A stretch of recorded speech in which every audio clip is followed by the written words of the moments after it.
Hi, my name is Amy. Thank you very much for watching, and let's make some bad financial decisions together.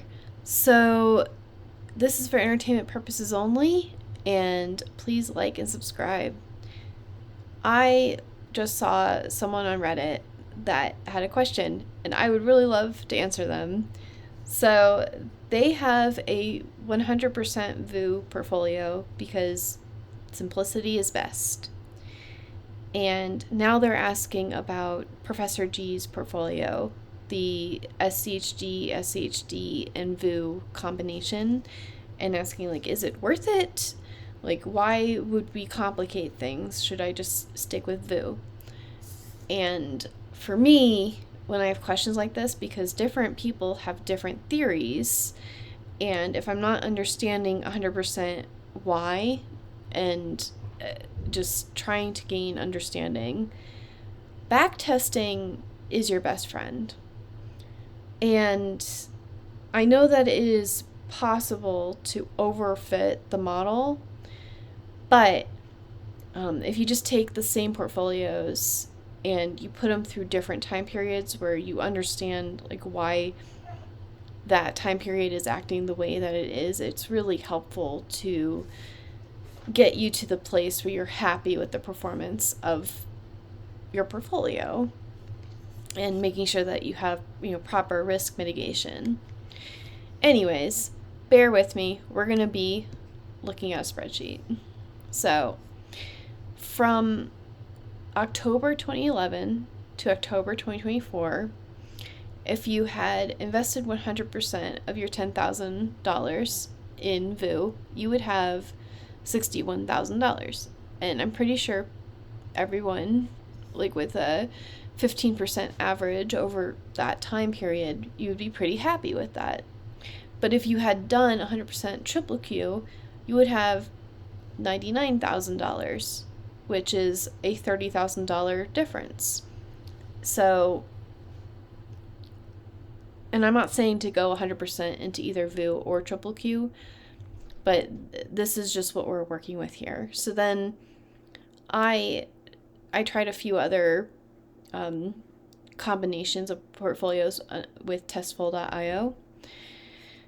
But so this is from 2018, December 2018 to June 2022. Because I was trying to find time periods where the triple Q didn't do as well.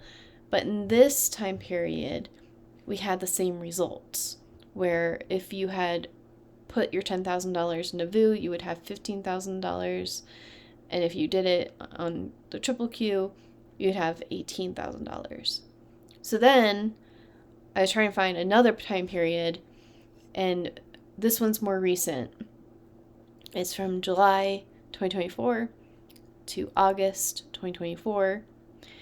If you'd put $10,000 into VOO, you would have $9,376. But if you'd done entirely the triple Qs, you would only have $8,866.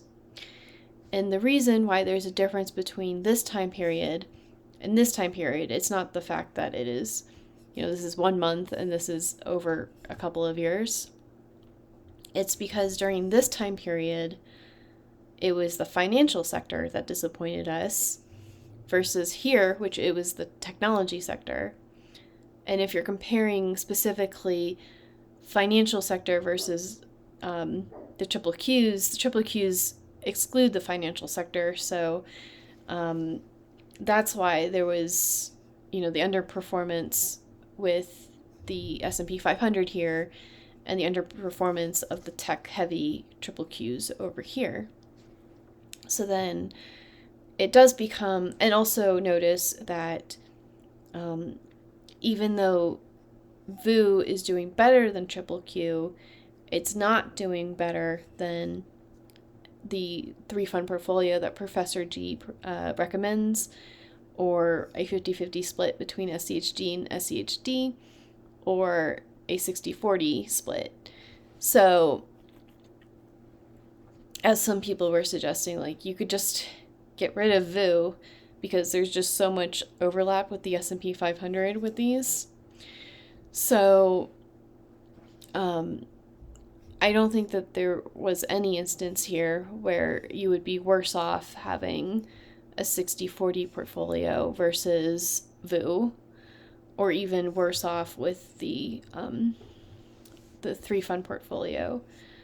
So I understand why Professor G recommends this. This is basically just enhancing your VOO experience with just a little bit of growth and a little bit of more stability to protect you against the drawdown.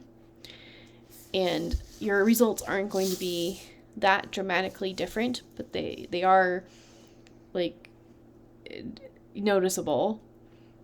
And some people would find it worth it, some people wouldn't. But for me, it would be worth it. But I guess specifically for 2025, the question becomes, do you think it's going to be the financial sector, or do you think it's going to be the tech sector that is worse off? Because if you think it's going to be tech that's worse, you would be better off doing SCHG and SCHD. But if it's going to be the financial sector, then you'd be better off sticking with the triple Qs.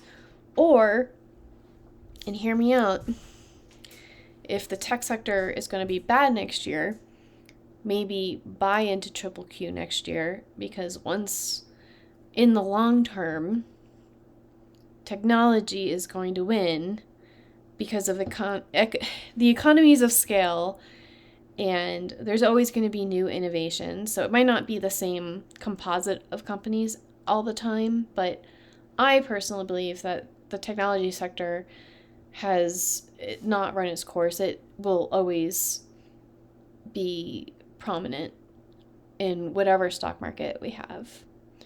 So that's also not financial advice. That's just my personal preference over there.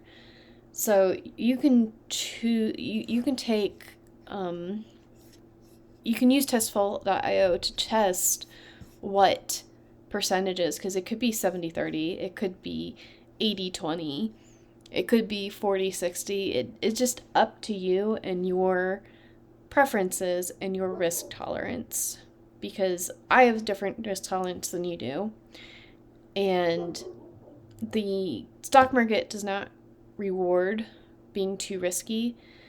The trick to having a good time with investing is to do proper risk mitigation and to protect yourself as much as you can from the drawdowns, while also not crippling yourself from growth.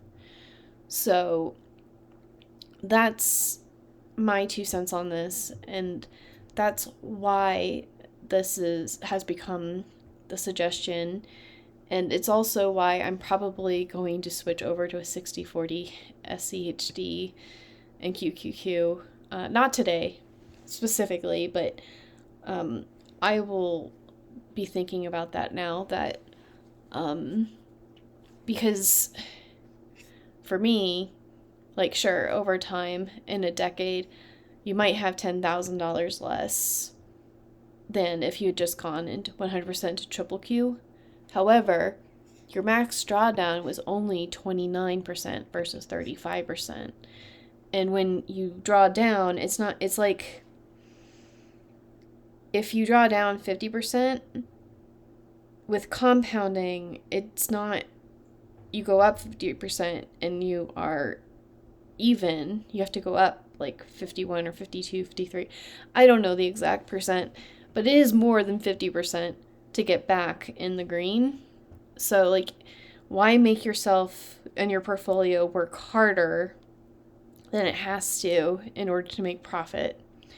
If it has less of a drawdown, it is able to recover faster. And you don't want to get in a situation where you're approaching the time where you need the money and there's a big upset in the market and you get a massive drawdown and now you don't have any money, and it might take you a year or 2 or 5 to recover your money, and you might not have that kind of time. So if you're wondering if I actually follow this in any kind of risk mitigation, the answer is no. But that doesn't mean that I don't find it fascinating and would like to know what a sane answer would be. So, anyways, which sector in 2025 do you think will disappoint us all? Have a good night. Bye.